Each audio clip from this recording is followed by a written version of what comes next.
वैभव लक्ष्मी व्रत कथा। सृष्टि के प्रारंभ से ही देवी देवताओं के चमत्कारों की महिमा का वर्णन अक्सर हम सुनते हैं। मातेश्वरी श्री वैभव लक्ष्मी की महिमा भी सर्व सुख देने वाली है।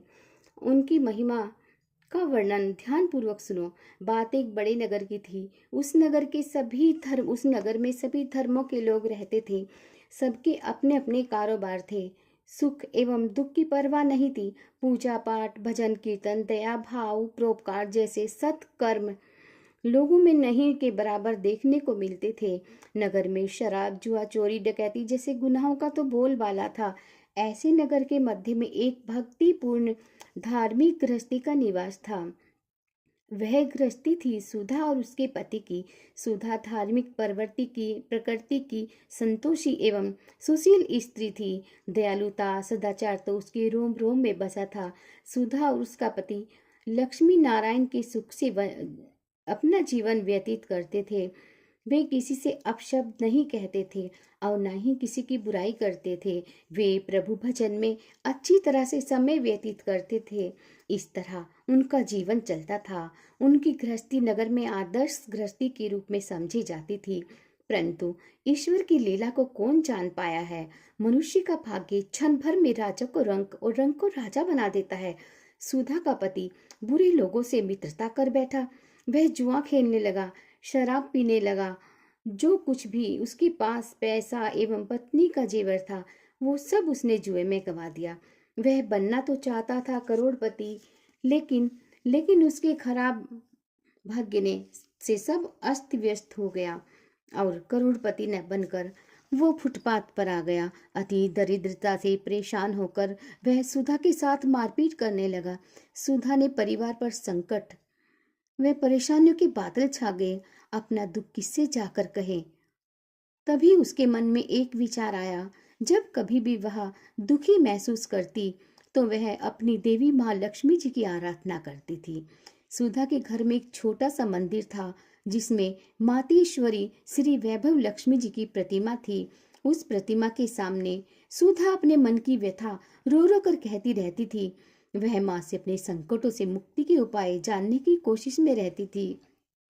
बात एक रात की थी जब सुधा स्वप्न में अपनी माँ लक्ष्मी को अपने घर साक्षात आते देखा। जैसे ही वह माँ के स्वागत के लिए दौड़कर माँ के कदमों में गिर पड़ी। उसी समय आंखें खुल गई और वह नींद से जाग गई। कहते हैं कि जो सुबह प्रातः को देखा गया स्वप्न है वह सच हो जाता है। सुधा ने स्नान किया, स्वच्छ वस्त्र धारण किए और माँ की प्रतिमा के सामने बैठ गई और शुद्ध मन से माँ की आराधना की। करुणा भरे स्वर में अपने दुखों का वर्णन करने लगी। उसकी आंखें भीगी हुई थी। जब सुधा पूजा में लीन थी तो किसी ने घर के द्वार पर आवाज दी। सुधा के घर के द्वार पर एक वृद्धा खड़ी थी। उसके वस्त्र श्वेत थे, एक अजीब सी चमक थी।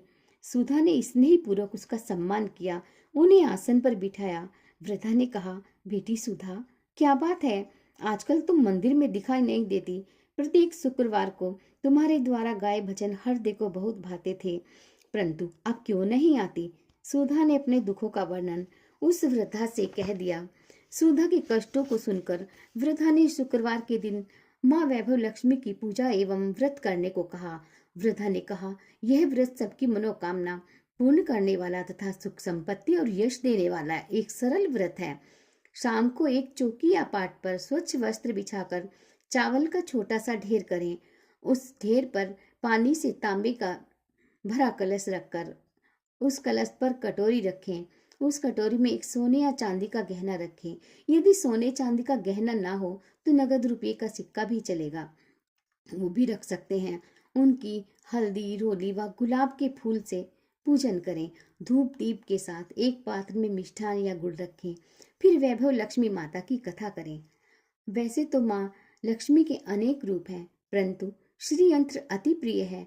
जो माँ के भक्त श्री यंत्र के दर्शन कर लेते हैं, समझ लो उन्होंने माँ के हर रूप के दर्शन कर लिए।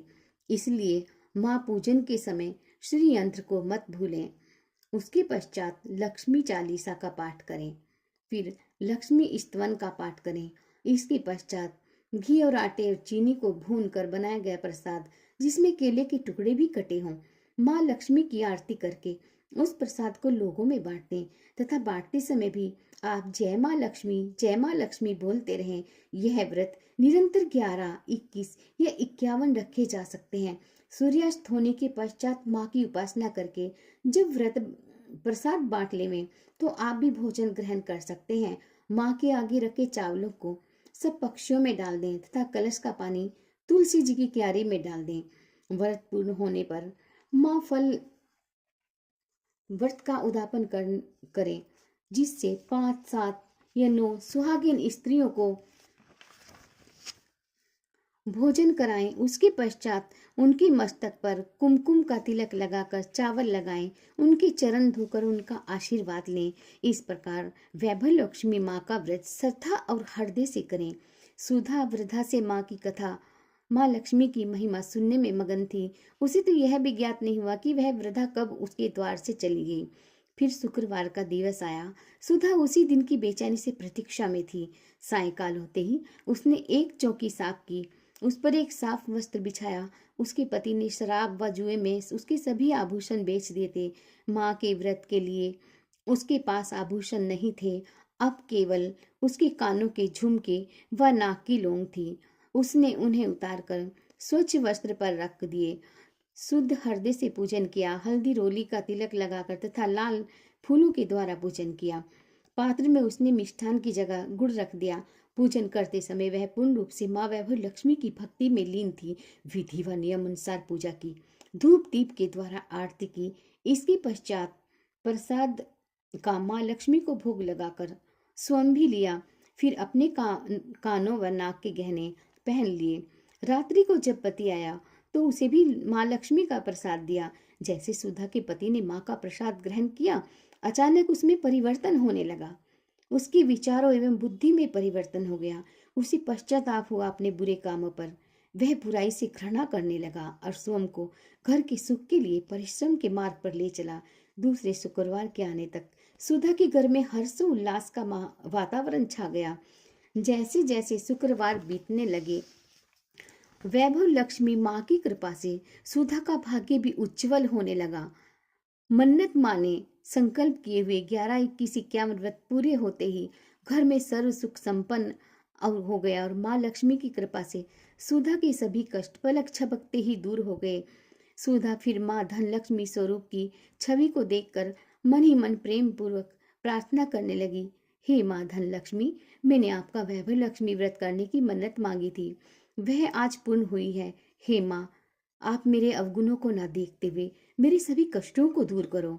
हम सबका कल्याण करो माँ। जिसकी संतान ना हो उसे संतान की प्राप्ति करावें तथा कुंवारी लड़की को मनपसंद पति मिले, लड़के को मनपसंद पत्नी मिले। अतः आप सभी विपत्तियों को दूर करें, सबको सुख शांति तथा निर्धन के घर धन दें।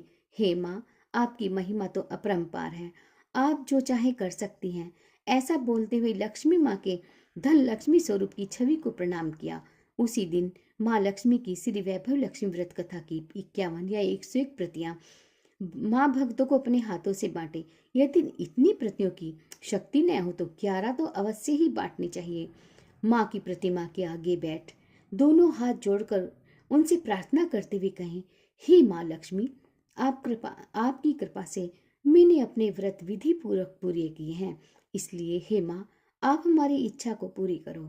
इस प्रकार सुधा की श्रद्धा भक्ति भावना से वैभव लक्ष्मी की से सच्चे व्रत से माँ लक्ष्मी ने उसकी पूजा स्वीकार की। उसके घर में धन संपत्ति, सोने चांदी और ऐश्वर्य के सभी साधन जुट गए।